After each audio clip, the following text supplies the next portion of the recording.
नमस्कार मित्रांनो, मी भारत बापू Savalwade, लठ्ठी education society Sangli संचलित श्रीमती आक्काताई नारायणी जय स्कूल तत्वाडमध्ये विज्ञान शिक्षक म्हणून कार्यरत आहे आणि मी आजच्या माझ्या या व्हिडिओमध्ये सर्वांचं स्वागत करतो.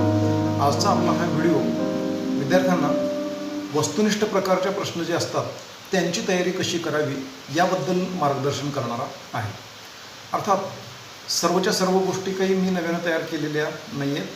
काही गोष्टी तयार ज्या मिळाल्या त्यांचाही आपण वापर केलेला आहे आणि साध्या गोष्टी साधी तंत्र वापरून हे प्रश्न कसे तयार करता येतात याच्याबद्दल सुद्धा थोडंसं मार्गदर्शन मी करणार आहे. आणि विद्यार्थ्यांनी अशा प्रकारच्या वस्तुनिष्ठ प्रकारच्या प्रश्नांची यादी कशी तयार करावी स्वतः हे आज मी सांगणार आहे. प्रत्येक प्रकरणाबद्दल अशा पद्धतीची चर्चा आपण करणार आहोतच, परंतु आज आपण गुरुत्वाकर्षण या प्रकरणामध्ये अभ्यास करूया. तर मित्रांनो, अशा प्रकारचे हे प्रश्न तयार करण्याचं तंत्र शिकून घेणं, त्यांची यादी करणं हे आवश्यक आहे. प्रथम आपण पाहूया पहिला प्रश्न. ताऱ्याभोवती परिभ्रमण करणाऱ्या ग्रहाची कक्षा टिंब असते. मित्रांनो, हा प्रश्न असा काही हा प्रश्न नाही आहे. हे सरळ केपलरचे ग्रहांचे गतिविषयक जे नियम आहेत त्या नियमांच्या मधील हा पहिला नियम आहे. तो नियम जर व्यवस्थित आपण तयार केलेला असेल किंवा नियम जर चांगला लक्षात ठेवलेला असेल तर इथं अवघड वाटण्याचं काहीच कारण नाही. तर इथं हे लंबवर्तुळाकार कक्षा असली पाहिजे हे त्याचं उत्तर आहे. Okay. The orbit of the planet revolving around the star is elliptical. Okay, simple. दुसरा जो प्रश्न आहे हा दुसरा प्रश्नसुद्धा असाच आहे. केपलरचे ग्रहांचे गतिविषयक जे नियम आहेत त्या नियमामधील हा तिसरा नियम आहे. त्या तिसऱ्या नियमामधील फक्त एक शब्द त्या ठिकाणी आपल्याला भरायचा शिल्लक ठेवलेला आहे. सूर्याची परिक्रमा करणाऱ्या ग्रहाच्या आवर्तकालाचा वर्ग म्हणजे square of the period of revolution हा ग्रहाच्या सूर्यापासूनच्या सरासरी अंतराच्या टिंबशी समानुपाती असतो असं म्हटलेलं आहे. अर्थात घनाशी समानुपाती आहे. म्हणजे T² is proportional to R³. Okay. The square of period of revolution of a planet revolving around the sun is proportional to dash dash dash of the mean distance between the sun and the planet.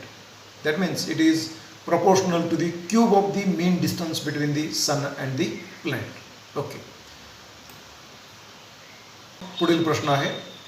दोन वस्तूंमधील गुरुत्वीय बल हे त्या वस्तूंच्या वस्तुमानांच्या गुणाकाराशी समानुपाती आणि त्या दोन वस्तूंमधील अंतराच्या टिंब असतो. हा सरळ न्यूटनचा गुरुत्वाकर्षणाचा जो वैश्विक सिद्धांत आहे त्या सिद्धांताचं स्टेटमेंट आहे.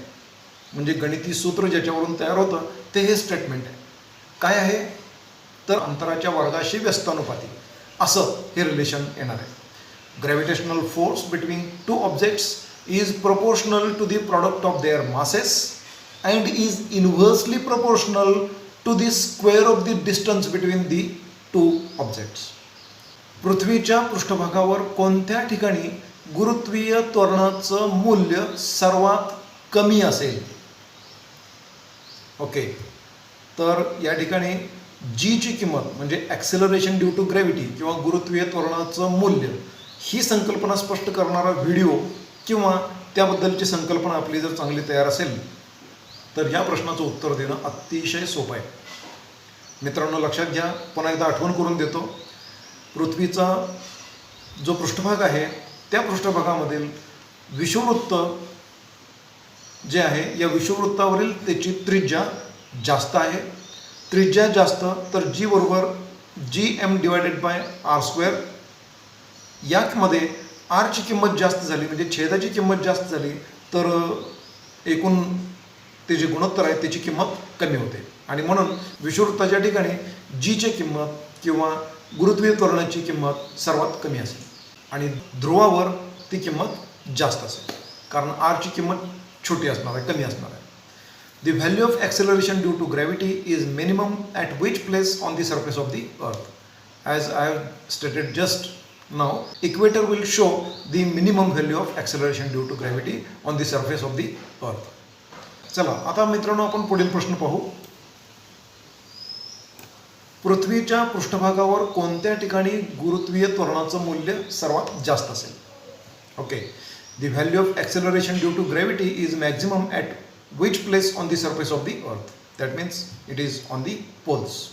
त्यानंतर वर्तुळाकार कक्षेमध्ये फिरणाऱ्या कोणत्याही वस्तूवर वर्तुळाच्या केंद्राच्या दिशेनं बल प्रयुक्त होत असतं. या बलास टिंब टिंब टिंब असं म्हणतात.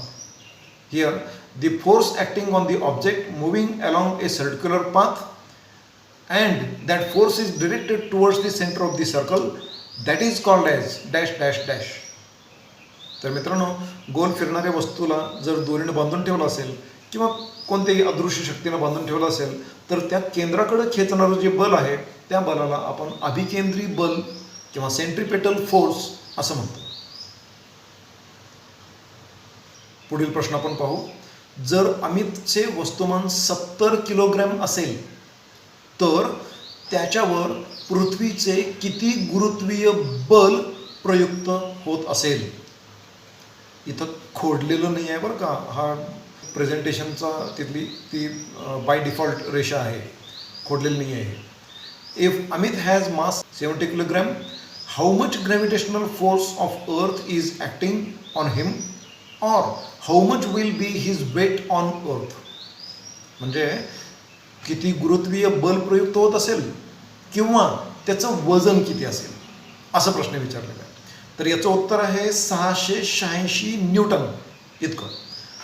मित्रांनो, लक्षात घ्या, या ठिकाणी काय आपल्याला समजून घ्यायचं आहे. गुरुत्वीय बल म्हणजे gravitational force acting on Amit, F is equal to mass into acceleration, MA म्हणजेच mass into acceleration due to gravity, MG. तर मग मास आहे 70 किलोग्रॅम, म्हणजे त्या वस्तूचं वजन आहे 70 किलोग्रॅम गुणिले 9.8 मीटर पर सेकंद वर्ग. म्हणजेच मग या ठिकाणी त्यांचा गुणाकार येतो 686 न्यूटन इतका. ओके, कारण किलोग्रॅम गुणिले मीटर पर सेकंद वर्ग म्हणजेच न्यूटन. अर्थात हे तुम्हाला केव्हा लक्षात राहील? जेव्हा इयत्ता 9वी मधील लॉज ऑफ मोशन किंवा गतीचे नियम ह्या प्रकरणामध्ये न्यूटनचा गतिविषयक जो दुसरा नियम आहे त्या नियमामध्ये हे सूत्र येतं, force is equal to mass into acceleration, आणि त्यांच्या या एककांचा गुणाकार केला तर तो येतो न्यूटन इतका. पृथ्वीवरील मुक्तिवेगाचे मूल्य किती आहे असा प्रश्न आहे. What is the value of escape velocity on earth? This is 11.2 kilometres per second, 11.2 kilometre प्रति सेकंद इतकं हे मुक्तिवेगाचं मूल्य आहे. चला, तर मग आता पुढील प्रश्न पाहूया. वैश्विक गुरुत्वीय स्थिरांकाची किंमत किती आहे? What is the value of universal gravitational constant? अशा काही गोष्टी आहेत की या गोष्टी नीटपणानं समजून घेणं आणि कायमस्वरूपी लक्षात ठेवणं गरजेचं आहे. कारण इथून पुढं ॲस्ट्रॉनॉमी, ॲस्ट्रोफिजिक्समध्ये जिथं जिथं आपल्याला विचार करायचा असेल त्या ठिकाणी ही व्हॅल्यू लागणारच आहे. 11वी 12वी पुढं जाऊन आणखी फिजिक्समध्ये ज्यांना अजून अभ्यास करायचा आहे त्यांना ह्या गोष्टी लागणारच आहेत. त्यामुळे त्या चांगल्याच लक्षात ठेवणं गरजेचं आहे. So this value is 6.673 into 10⁻11 newton metre square into kilogram (-2), or it can also be expressed like this: 6.673 into 10⁻11 newton metre square per kilogram (-2). मित्रांनो, या ठिकाणी लक्षात घ्या, अंशामध्ये असलेला हा जो किलोग्रॅम आहे त्याचं घातांकित चिन्ह ऋणचिन्हांकित आहे, किंवा तीच संख्या जर छेदामध्ये गेली तर मात्र त्याचं घातांक ऋणचिन्हांकित असणार नाही. या गोष्टी आपल्याला लक्षात ठेवायच्या. पुढील प्रश्न आहे, 1 न्यूटन म्हणजेच टिंब टिंब टिंब. मग इथं वेगवेगळे ऑप्शन दिलेले असतील. और 1 newton means dash dash dash dash. Okay, so here it should be kilogram metre per second square, because again force is equal to mass into acceleration due to gravity. Therefore, unit of mass is kilogram, unit of acceleration is meter per second square. Therefore 1 Newton is equal to kilogram meter per second square. म्हणजे मित्रांनो, आपल्याला या गोष्टीवरून चांगलंच लक्षात आलं असेल की आपल्याला फक्त ग्रॅव्हिटेशन या प्रकरणाचा अभ्यास असा करता येणार नाही, तर याऐवजी आपल्याला यापूर्वीचं इयत्ता 9मध्ये जे आपण अभ्यासलेलं आहे गतिविषयक नियम, या प्रकरणाचा आपल्याला अभ्यास चांगला असणं गरजेचं आहे. त्याची चांगली तयारी झाली असेल तर या ठिकाणी ती गोष्ट आपल्याला उपयोगी पडणार आहे. अशाच पद्धतीनं पुढील सर्व प्रकरणांच्या मध्ये सुद्धा मागील ज्ञानाचा आधार घेऊनच आपल्याला पुढं जायचं आहे. त्यामुळं 9वी आणि 8वी सुद्धा किती महत्त्वाचं आहे हे याच्यावरून आपल्याला चांगलंच लक्षात येईल. व्हिडिओ व्यवस्थितपणानं आपण संपूर्ण पाहिलात त्याबद्दल सर्वांचे आभार. अशाच पद्धतीनं यानंतरच्या पुढील व्हिडिओमध्ये पुन्हा आपलं सर्वांचं स्वागत असेल. धन्यवाद.